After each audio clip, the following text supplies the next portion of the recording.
The briefing room smelled like sterilized fear and old politics. Commander Rian Kael leaned back in his chair, boots propped on the war table, a lit cigar smoldering between his fingers. The Concord minister stared at him like he tracked mud into a cathedral. "Let me guess," Kael said, exhaling smoke. "Your golden boy streamer went sightseeing on Earth and now he's compost." Minister Vorth cleared his throat. "Divoran Zeph was a prominent media figure." "Was," Kael cut in. "Past tense. Get to the part where he stopped broadcasting and started screaming." A hologram lit the room. Static. Frantic breathing. Then a single phrase, distorted and soaked in panic. "It smiled at me through the trees." The image froze on blood-streaked glass. The pod's interior was scorched, its exterior sealed from the inside. Kael flicked his cigar ash into a diplomatic ashtray shaped like a peace dove. "And you called me crazy when I said Earth would evolve into a planetary death trap." "We didn't call you crazy, Commander. We said you were dramatic." He stood, jaw tight. "You red-taped Earth, sterilized it from your records, mocked every warning we gave, and now it's killing tourists like it's on commission." The silence was heavy. Minister Vorth finally spoke. "We need a team on the ground. Intel retrieval. Recon. You're the only one who's qualified." Kael smirked. "You mean the only one stupid enough to go back? We'll authorize any resources you need." "Any? Good. I want 2 gunships for drop pods, and a flamethrower that thinks for itself." Vorth hesitated.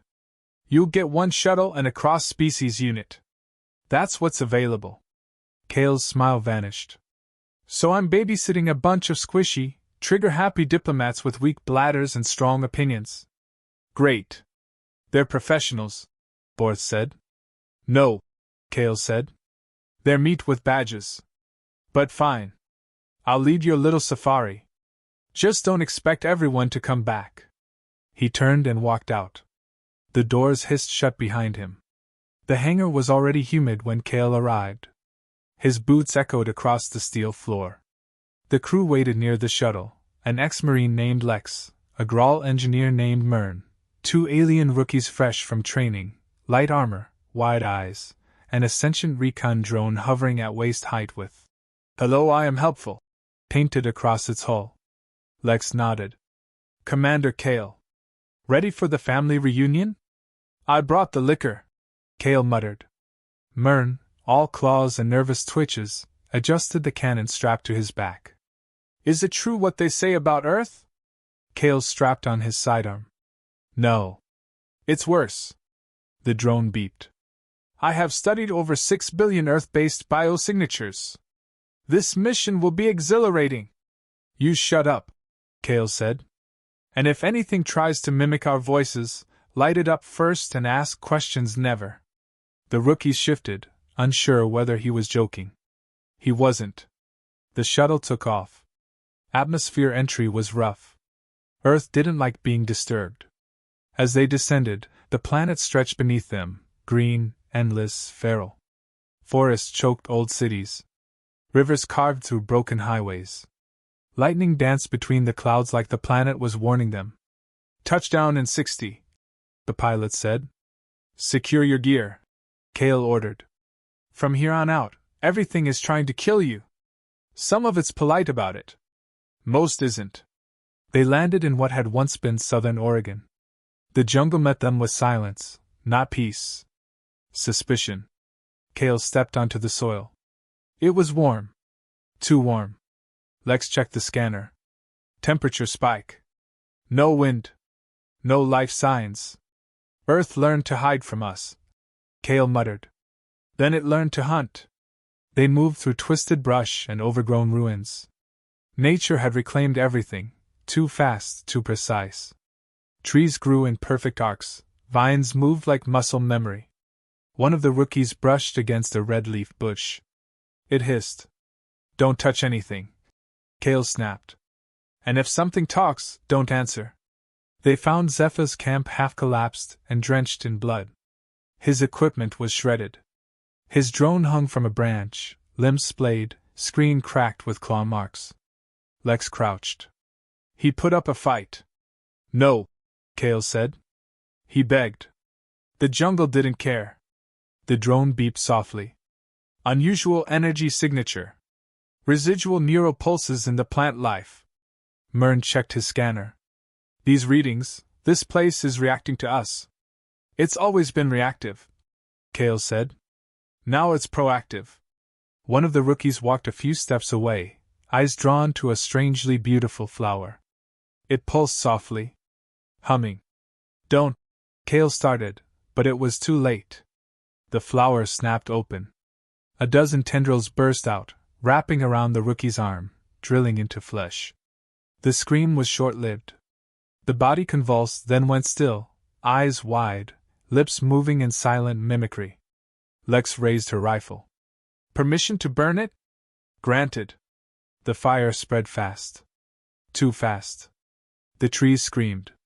Literally. Echoes bounced through the jungle and the rookie's voice, warped and distorted. Kael turned. We're compromised. This whole sector's listening. Mern's cannon spun up. Orders? Kael stared into the jungle. Move. Fast. Burn anything that follows. And pray the ground doesn't open up beneath your feet. As they moved, Kael felt it. The pressure. The eyes. The intelligence behind every leaf. Earth wasn't alive. It was aware. He tapped his comms. To Concord Command. Intel confirms hostile environment. Not wild. Not feral. Tactical. Sophisticated. And angry. No response. The air hummed. Kael looked up. The trees were leaning in. He muttered. Told you this planet would remember. A vine curled gently around his boot. And squeezed. The silence was wrong. It wasn't peaceful or serene, it was loaded, watching. The kind of quiet that meant something had teeth, and it was deciding where to sink them first. Commander Kael didn't trust it. He never had. Status? He said, eyes scanning the jungle canopy above. Lex adjusted her rifle. No movement. Scanners are blind. Atmosphere's dense, like it's absorbing signals. Kael tapped his comm twice. Static. We're cut off. Manual protocols only. Mern, the growl, grunted. So we're walking blind into a nest. Kael nodded once. Exactly. Stay sharp. And if it looks pretty, shoot it twice. The drone beeped in Kael's ear. Environmental anomaly ahead. Oxygen spikes. Fungal spore density at unstable levels. Translate that for the people in the back. Something's breathing. Big. And close. The jungle opened into a ravine that should have been natural but felt carved, purposeful. Vines pulsed like arteries across the rock walls. The rookies hesitated. Commander, one said. This place, it's too symmetrical. Kael crouched, ran gloved fingers through the dirt. It wasn't soil. It was fine ash.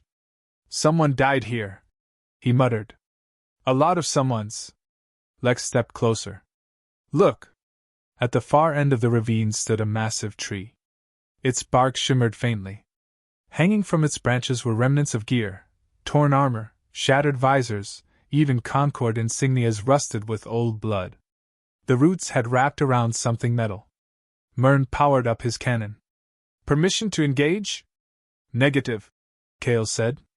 We find out what happened first. Then we level it. A low hum filled the air. The tree pulsed.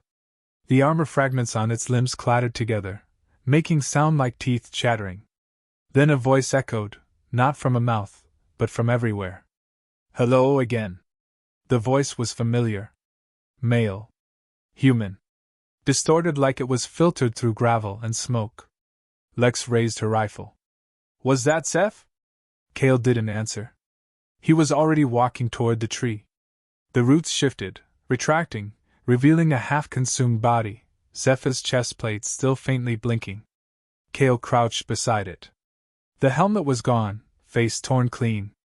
But his spine was plugged into the ground. Wires or roots, it didn't matter anymore. He uploaded something. Kael said, pulling a data spike from his belt and jamming it into Zeph's chest rig. A screen on his wrist blinked. The recording was corrupted. Just fragments. Not alone. They listened through light. Everything here wants a story. Then the data cut. Kael stood. He wasn't just killed. He was recorded. Lex spat. They turned him into bait. The tree's voice spoke again, closer this time. He talked too much. You don't. We remember you. Myrn tensed. Who is we? Kael didn't blink. Earth. Or whatever's left of it. The roots snapped suddenly, dragging Zeph's body into the soil. The ground rippled. Fall back, Kael barked. Form up. But the jungle moved faster. Tendrils exploded from the earth. One wrapped around Lex's leg, yanking her off her feet. She fired downward, cutting through the vine. Myrn swept his cannon in an arc, blowing apart vegetation that bled black and hissed. The drone screamed. Neural interference increasing. Organic networks are syncing with electronic patterns. Kael pulled a thermal detonator from his belt, primed it. Fire and forget. He tossed it toward the base of the tree. It hit, detonated with a muffled crunch. Fire tore through the clearing, catching on leaves and bark like it was soaked in accelerant. The jungle screamed again. This time, it wasn't mimicry. It was pain.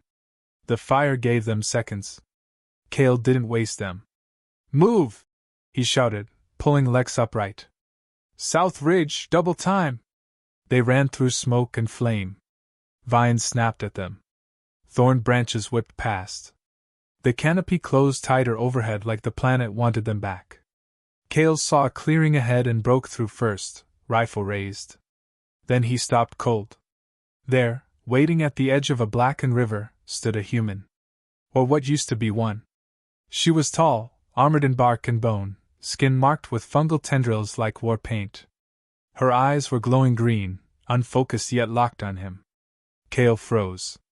The others emerged behind him, weapons raised. Myrn's cannon hummed. Kael held up a hand. Don't. Not yet. The woman stepped forward. Her voice was soft but it carried. You don't belong here. Kael didn't lower his rifle. Neither do you. She tilted her head. I never left. Earth chose us. We bonded with her when the sky stopped caring. Kael took a breath. You're root-bound. We are memory. Wrath. Defense. Lex leaned in. She's infected. Parasite host. The root-bound smiled. We're symbiotic. Earth shares with us. We share with her. And she doesn't like being laughed at. Kael's jaw clenched. You ambushed our teams? Killed Zeph. He came to mock. To conquer. This planet remembers chains. Kael lowered his weapon just a fraction. We didn't abandon Earth. The Concord did. Semantics. The soil doesn't forget. A shriek echoed behind them. The jungle had caught up. The root-bound raised a hand. The noise stopped. You have one chance. Leave. Or Earth will finish what it started. Kael met her gaze. We're not diplomats. We're soldiers. She smiled again, sad this time. Then you'll die like the last ones. The vines behind her began to move, slowly, deliberately. Kael's grip tightened. Tell the planet, if it wants war, it just woke up the wrong species. She didn't flinch. She knows. Kael turned, motioned the team to move. We're pulling out. Now. Lex fell in beside him. We're just letting them go. Kael's eyes stayed forward. No. We're regrouping. Then we come back with fire. The drone hovered close. Commander, what now? He looked back once, saw the root-bound melt into the forest. We make the galaxy remember why Earth was feared. Then he disappeared into the smoke. They moved under a red sky. Kael led the squad through twisted marshland, where water clung to boots like oil and trees whispered in alien tongues. Lex muttered a curse, checking her motion tracker again. Nothing. Just blank space and a faint pulse that mimicked her own heartbeat. Mern's cannon clicked nervously behind her. Kael stopped. It's close. How do you know? One of the rookies asked. He didn't answer. He knelt and touched the black water. It pulsed. The jungle wasn't reacting anymore. It was anticipating. Every footstep made Kael feel like a trespasser in a graveyard that hadn't forgiven its last visitors. The air had weight now, not from heat, but from something deeper, intent. Ahead, the trees thinned into a ruin of collapsed structures, half swallowed by vines and moss. Old-world signage still clung to a rusted arch, Yellowstone Biodome Station 3. Lex frowned. A research station? Kael nodded once. One of the last before evac. What were they researching? Survival. Adaptation. Integration. Mern grunted. Integration? Kael stepped through the arch. They tried to make Earth livable again by interfacing with its ecosystem. Neural lattice work. Biofeedback sensors. Human consciousness linked to environmental control. Let me guess, Lex muttered. It worked. Too well. The squad entered the station's shell. Walls were warped by tree roots that pulsed like muscle. Screens flickered on without power. One monitor displayed a looping message, data syncing. Connecting to heart-mind. The drone hovered beside it. Conscious system architecture detected. Warning, sync channels active. Kael turned to the squad. Weapons cold. Stay sharp. Inside the core chamber, they found them, 6 figures. Root-bound. Motionless, kneeling in a circle around a central bionode pulsing with light. Tubes of bark and flesh ran into their skulls, anchoring them into the floor like fungi blooming from corpses. Lex raised her rifle. Alive? Debatable, Kael said. One of the figures stirred. Eyes opened. Pale. Dilated. No pupils. A voice echoed, not spoken, not digital. It arrived inside them. You seek the heart. Mern raised his cannon. Don't, Kael said flatly. That's not one voice. That's the node. The root-bound's heads moved in unison. A chorus. You left Earth to die. Kael replied aloud. We didn't choose that. Concord did. Excuses? You ran. You sanitized your guilt with silence. Lex stepped forward. We didn't come to apologize. Good, the voices replied. Earth doesn't want your apology. She wants her children back. We're not your children anymore, Kael said. We evolved. You adapted. Earth transformed. She remembers pain. Everyone remembers something, Kael said. But what matters is what you do next. The node pulsed. We protect. You threaten. Defense is nature's law. We came for information. And now you are the subject. The vines moved. Roots cracked stone, rising from beneath the floor. One rookie screamed, firing. The bullets ricocheted off bark-like armor. The root-bound rose as one, moving like dancers possessed. Kael grabbed the rookie, pulled him back. Fall back now! Lex opened fire, aiming for knees and eyes. One root-bound dropped. The rest surged. Mern's cannon roared, liquefying a wall of pulsing fungus. Spore clouds exploded. Kael tossed a thermal charge into the node's base. Back! Now! The explosion tore through the chamber. Light bent inward, then flared out in a burst of static and sound. The root-bound screamed, not in pain, but in signal interference. Kael dragged the rookie out first, smoke choking the hall behind them. Lex stumbled through next, coughing, blood running down her cheek. Mern brought up the rear, armor scorched, cannon steaming. They emerged into a clearing behind the dome, if it could still be called that. Because they weren't alone. Waiting at the tree-line stood over 24 root-bound warriors, bodies laced with vines, skin pale, eyes glowing. Weapons fused from bone and metal twitched in their hands. And at the center stood her, the same root-bound woman from before. Kael raised his rifle. You want to finish this, we'll make it loud. She stepped forward slowly. You entered sacred ground. You burned the memory of harmony. It tried to kill us, Lex snapped. She tilted her head. Because you still act like intruders. Kael lowered his weapon an inch. You're not soldiers. She nodded. We're symptoms. Earth is the disease. No, Kael said. You're the immune system. Earth got sick of waiting. She stared into his eyes. You understand. I do. Doesn't mean I agree. The jungle behind her shifted. We could have killed you, she said. You still could. But we didn't.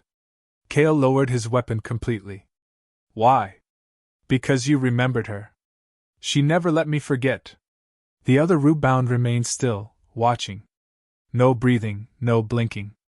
Kael looked at them. We came to find out what happened. Now we know. Then leave. Warn the others. Earth is not conquered. Earth is not forgotten. Kael turned to his squad. We're done here. Myrn raised an eyebrow. We're not going to fight? We'd lose. Lex nodded. We already did. The rootbound stepped aside as the squad passed. As Kael walked by the woman, she whispered, You left her once. You won't get another chance. He met her gaze. I'm counting on it. They disappeared into the trees, leaving silence behind them. But the jungle didn't sleep. It listened. The dropships cracked the sky open. Kael stood at the ridge, helmet in hand, watching the Concord fleet descend like vultures in formation. 20 ships, 2 battalions, mechanized support, aerial drones, and a lot of misplaced confidence. His squad flanked him, ragged but alive. Myrn checked the sky and grunted. Overkill. Lex lit a stim stick. They think this is just cleanup. Kael didn't turn. They think firepower solves everything. Doesn't it? Myrn asked. Not when the ground fights back. The first wave hit soil. Gunships deployed mechs, soldiers marched, and drones began scanning. The jungle, quiet for days, stirred. From the canopy, birds screamed. Not in fear, but in warning. The jungle shifted its breath. The vines thickened. Trees leaned in unison like a tide rising. And then came the spores. They drifted like pollen, shimmering under the sun. Concord troops ignored them, until their masks began corroding.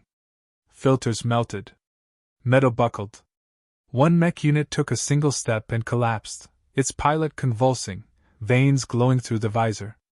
Kael didn't flinch. Here we go. From the trees, the first rootbound charged. Their bodies moved like extensions of the forest. Blades fused from bone and wood tore through armor. Concord opened fire, but standard rounds barely slowed them. Each death birthed another tendril from the soil. Lex shouted into her mic. They're flanking the tanks. No tactics. Kael barked. Instinct. They're wired to the terrain. The sky darkened. Spores rose higher. Concord's gunships spun, but their rotors coughed. The engines whined and failed, one after another. Spores flooded intake vents, then exploded. Debris rained down. Kael grabbed his rifle and ran toward the chaos. Myrn cannon left. Lex take high ground. Drone, map their movement. The drone blinked red. They're not moving in lines. They're moving like blood, Kael finished. They're flowing.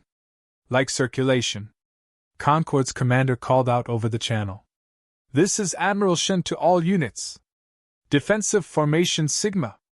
Fall back to the central line. Kael responded flatly.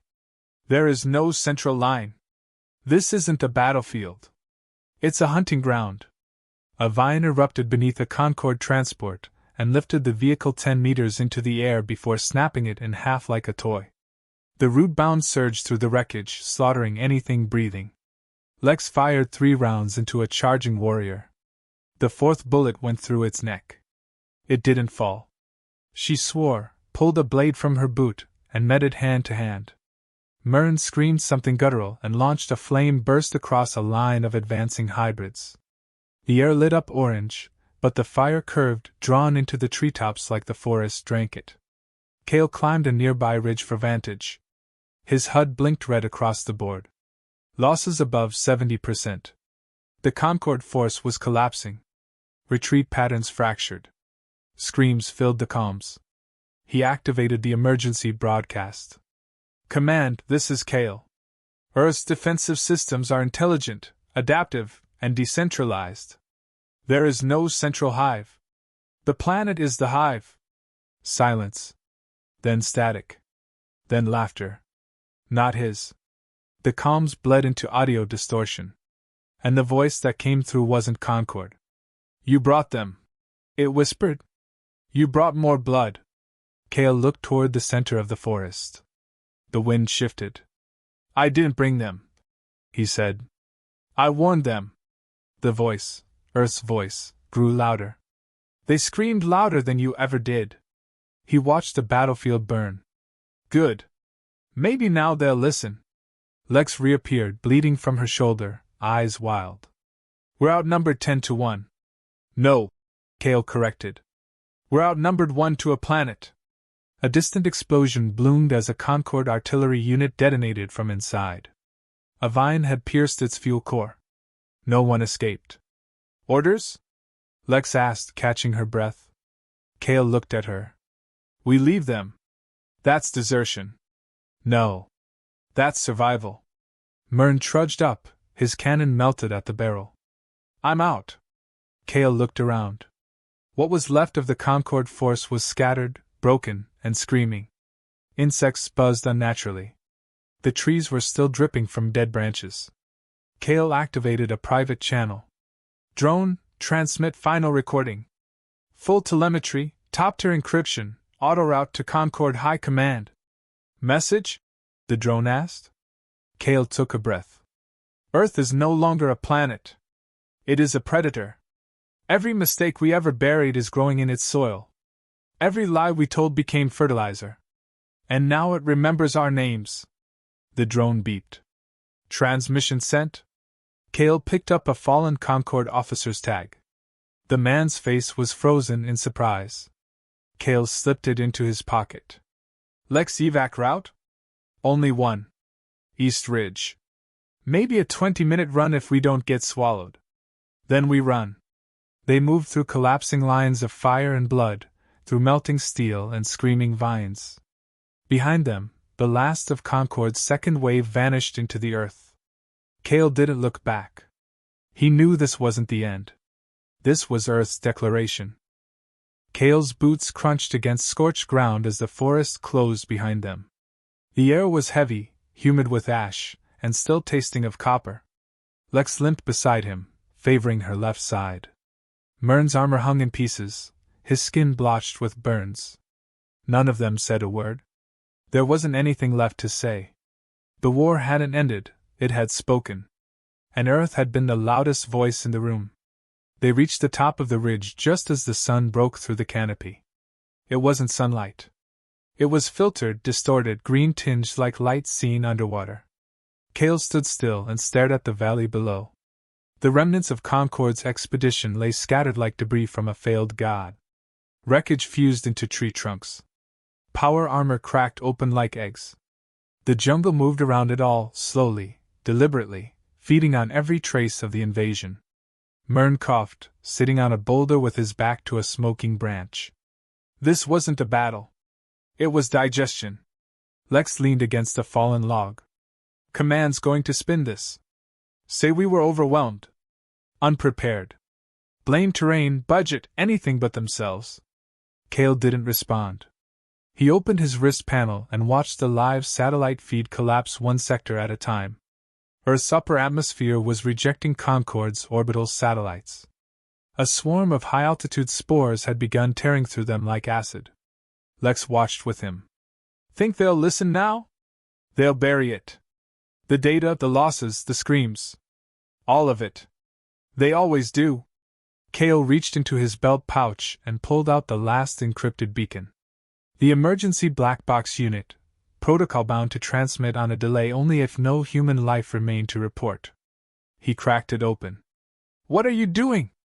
Myrn asked. Kael stared at the blinking core. Sending Earth's response. Lex raised a brow. What are you going to say? He activated the beacon and stared into the mic. This is Commander Rian Kael, ID 119 Bravo. Final report on Operation Eden Retrieval. The Concord arrived on Earth expecting to reclaim a memory. What they found was a will. The planet has adapted beyond classification. This is not flora and fauna. This is resistance. This is retaliation. Earth has no interest in negotiation. It has no need for mercy. It remembers being abandoned. And now it teaches the lesson. He paused. They laughed when we called it a death world. They stopped laughing when it started answering back. Kael closed the beacon, set it in the soil, and stepped away. The unit clicked twice and burrowed into the ground on its own, a contingency feature for hostile environments. It sank out of sight, swallowed by roots already curling toward it. Think it'll reach them? Myrn asked. Kael shrugged. Doesn't matter. It'll haunt them. That's enough. Behind them, the trees shifted again. But there were no attackers. No root-bound. Just the unmistakable sensation of being watched. Kael turned. The forest was silent, but it didn't feel empty. He stepped forward, careful, deliberate, until he reached the edge of the tree line. A shape emerged between two trunks, feminine, tall, motionless. The same root-bound woman. Still wearing bone and bark. Still watching with eyes that weren't entirely hers. Kael didn't reach for his weapon. She spoke quietly, like a whisper pulled from the wind. You survived. For now. You lost. I warned them. That is not absolution.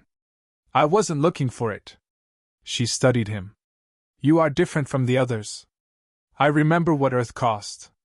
They forgot. The jungle doesn't forget. It never will. Kael nodded once.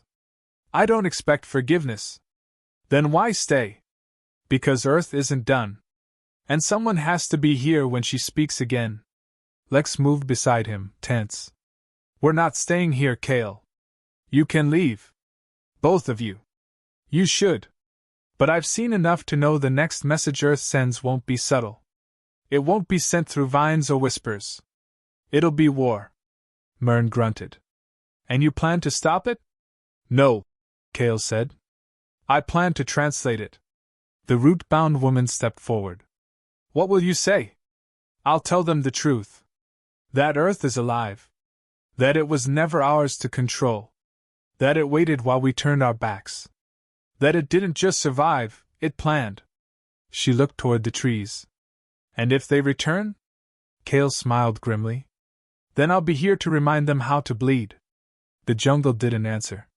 It didn't need to. Myrn threw up a hand. So that's it? You go native? Bond with the vines and talk to trees? I don't need to bond with anything, Kael said. I already hear it. Every step. Every breath. It's not whispering anymore. It's daring. Lex shook her head. You're serious. I've never been more serious. She stepped closer. You think they'll ever believe you? They won't have a choice. The root-bound woman nodded once. If you speak for her, then speak clearly. I will. Kael watched them go. Myrn first, grumbling, then Lex, glancing back once before vanishing into the smoke. He turned back to the jungle. The woman was gone. But the forest moved differently now. Less like it was hiding. More like it was watching him too. He took one step forward. The earth didn't resist. For the first time in centuries, a man walked freely into Earth's heart, not to conquer, not to flee, but to understand. And the world finally let him in.